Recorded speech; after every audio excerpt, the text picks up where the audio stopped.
도장 찍으라고 하셨죠. 27년 가계부 한번 보시고 나서 다시 말씀하세요. 남편은 퇴직하고 나서 말이 많아졌어요. 이 집은 자기 돈으로 샀다고, 나는 평생 집에서 놀았다고. 그 말을 처음 들었을 때 저는 팔을 썰고 있었어요. 손이 멈췄는데 뭐라고 해야 할지 몰라서 그냥 계속 썰었어요. 팔을 너무 잘게. 그런데요. 그 서랍 안에 제가 27년 동안 모은 게 있었어요. 아무도 시킨 적 없는데, 아무도 볼 거라고 생각 안 했는데, 그게 결국 저를 지켜줬어요. 그 서랍 안에 뭐가 있었는지 같이 보실래요? 이혼 서류가 식탁 위에 있었습니다. 남편이 던진 건지 내려놓은 건지도 모르겠어요. 된장찌개 냄비 옆에, 리모컨 옆에 아무렇지도 않게. 무섭지 않았거든요. 처음이었어요, 그게. 58년 살면서 그 서류를 볼 때마다 심장이 내려앉았는데, 그날은 달랐어요. 손도 안 떨리고 눈물도 안 나고. 나중에 생각해 보니까 그게 끝이 아니라 시작이었던 것 같더라고요. 제가 남편을 처음 만난 건 28이었어요. 공장 동료 언니 소개였는데 말보다 행동이 앞서는 사람이었어요. 사귄 지 얼마 안 됐는데 친정 어머니가 편찮으셔서 병원비가 좀 필요하다고 했더니 다음 날 아무 말 없이 봉투를 들고 왔어요. 그때 결혼해야겠다 싶었어요. 결혼하고 첫 해에 남편이 그랬어요. 내가 벌어올 테니 당신은 집만 잘 지켜. 누군가 나를 지켜준다는 느낌이 오랜만에 드는 것 같아서 그 말이 그렇게 좋을 수가 없었어요. 그래서 그만뒀어요. 미싱 밟던 자리를요. 시어머니가 허리를 다치신 게 제가 36대였어요. 그때부터 8년을 모셨어요. 기저귀도 갈았고 새벽 3시에 통증 호소하시면 일어나서 파스 붙여드렸어요. 남편은 야근이 많았어요. 없었던 건지 피한 건지는 모르겠어요. 묻지 않았거든요. 그냥 제가 했어요. 그게 당연한 거라고 생각했어요. 며느리니까 집에 있으니까. 변하기 시작한 건 남편 퇴직 이후였어요. 처음엔 작은 것부터였어요. 밥이 좀 질다, 청소가 덜 됐다. 그러다 시간이 지날수록 말이 달라졌어요. 이 집은 내 돈으로 산 거야. 처음 그 말을 들었을 때 저는 부엌에서 팔을 썰고 있었어요. 손이 멈췄어요. 뭐라고 해야 할지 몰라서 그냥 계속 썰었어요. 팔을 너무 잘게. 당신은 평생 집에서 놀았잖아. 놀았다고요. 시어머니 기저귀 8년을 제가 갈았는데, 아이들 새벽 도시락을 쌌는데, 집 계약할 때 친정 돈도 보탰는데, 그날 저는 아무 말도 못했어요. 제 이름으로 된 게 하나도 없었거든요. 통장도 집도 차도. 틀린 말인데 반박할 수가 없었어요. 그게 저를 더 작아지게 만들었어요. 이혼 서류가 처음 나온 건 퇴직하고 2번째 겨울이었어요. 마음에 안 들면 이혼해. 그 뒤로도 술 마신 날이면 꼭 나왔어요. 그 나이에 어디 가서 살아? 그 말들이 쌓이면서 저는 진짜로 그렇게 되는 줄 알았어요.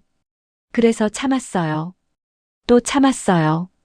그러던 어느 날 우편함에서 남편 이름으로 온 봉투를 발견했어요.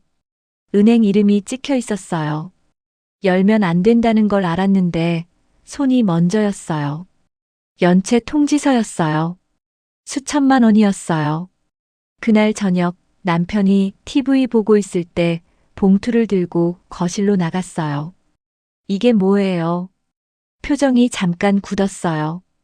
딱 1초 정도요. 그러고는 다시 TV로 눈을 돌렸어요. 내 돈 내가 쓴다는데 무슨 상관이야. 남편이 방으로 들어갔다가 손에 이혼 서류를 들고 나왔어요. 싫으면 도장 찍어. 저는 그 서류를 한참 내려다봤어요. 그런데 이상한 일이 일어났어요. 무섭지 않았어요. 그냥 종이였어요. 식탁 위에 종이 한 장. 30년 동안 나를 붙잡아 놨던 게 사실은 이 종이 한 장이었구나. 이미 수십 번 나왔잖아요. 그리고 나는 아직 여기 있잖아요. 저는 아무 말 안 하고 그 서류를 가지런히 놓고 설거지를 했어요. 그날 밤 잠을 못 잤어요. 가계부를 꺼냈어요. 27년째 쓰고 있는 거요. 처음부터 넘겨봤어요. 쌀 몇 킬로, 기저귀 몇 봉지, 병원비 얼마, 시어머니 약값, 아이들 학원비, 교복값. 새벽 2시에 가계부를 덮으면서 생각했어요. 이게 다 내가 한 거네. 숫자로 보니까 달랐어요. 그게 이상하게 힘이 됐어요. 서럽기도 했고요. 다음 날부터 서랍을 열었어요. 저만 아는 서랍이요. 통장이 하나 있었어요. 친정 엄마가 너 이름으로 만들어둬라 하셔서 만든 거요. 결혼 후에도 없애지 않았어요. 잔액은 얼마 안 됐는데 그게 중요한 게 아니었어요. 제 이름으로 된 통장이 있다는 게 중요했어요. 그 다음엔 시어머니 병원 영수증 봉투들. 8년치가 있었어요. 그냥 버리기가 싫었어요. 내가 한 일인데 흔적도 없이 사라지면 안 될 것 같아서요. 그리고 집 계약할 때 친정에서 보낸 이체 내역. 사진으로도 찍어뒀어요. 그때는 이유도 몰랐어요. 그냥 손이 갔어요. 서류들을 식탁에 펼쳐놓고 봤어요. 30년이 거기 있었어요. 놀았다고 했는데 법률구조공단에 전화를 했어요. 이혼 서류 볼 땐 안 떨렸는데 전화하는 손이 그때 좀 떨렸어요. 예약을 잡고 나서 멍하니 앉아 있었어요. 살면서 내 이름으로 뭔가를 예약해 본 게 언제가 마지막이었는지 기억이 안 나더라고요. 상담날 남편한테는 마트 다녀온다고 했어요. 담당 선생님이 서류를 보더니 물었어요. 이거 다 본인이 챙겨두신 거예요? 잘하셨어요. 그 말이 되게 크게 들렸어요. 저한테 그 말을 마지막으로 한 사람이 누구였는지 기억이 안 나거든요. 그런데 상담 중에 예상 못한 말을 들었어요. 사모님, 집이 담보로 잡혀 있어요. 2건이요. 2건이요. 저는 그 말을 듣고 피식 웃었어요. 선생님이 당황하셨던 것 같아요. 괜찮았어요. 오히려 머릿속이 맑아지는 느낌이었어요. 불이 켜지는 느낌이요. 아, 그래서 그랬구나. 이혼 서류를 그렇게 자꾸 꺼낸 게 나를 내보내려는 게 아니었구나. 내가 먼저 나가주길 바랐던 거구나. 그러면 집이 자기 단독 재산이 되니까 화가 나지 않았어요. 그냥 이제 나도 움직여야겠다 싶었어요. 선생님이 설명해 주셨어요. 전업주부도 가사노동 기여분이 인정된다고요. 제가 가져온 서류들이 다 증빙이 된다고요. 저는 그 말을 들으면서 손을 내려다봤어요. 이 손으로 다 한 거잖아요. 아무도 시킨 적 없는데. 그게 이제 증거가 된다고요. 그 다음 주 저녁 먹고 TV를 끄고 식탁에 마주 앉았어요. 이혼할게요. 남편이 피식 웃었어요. 뭘 믿고. 가방에서 봉투를 꺼냈어요. 등기부등본 사본, 대출 연체 통지서, 친정 이체 내역, 시어머니 병원비 영수증 묶음, 27년치 가계부 출력본. 식탁 위에 하나씩 놓을 때마다 남편 얼굴이 달라졌어요.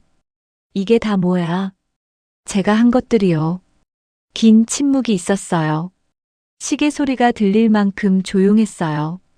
그런데 그때 남편이 예상 못한 말을 했어요. 목소리가 작고 낮았어요. 나도 퇴직하고 나서 내가 뭔지 모르겠더라고. 저는 아무 말도 못했어요. 35년을 다닌 회사에서 나온 사람이 갑자기 갈 곳이 없어진 거잖아요. 그게 그 사람한테 얼마나 컸을지. 이해한다는 말은 아니에요. 그게 저한테 한 말들을 괜찮게 만들어주진 않아요.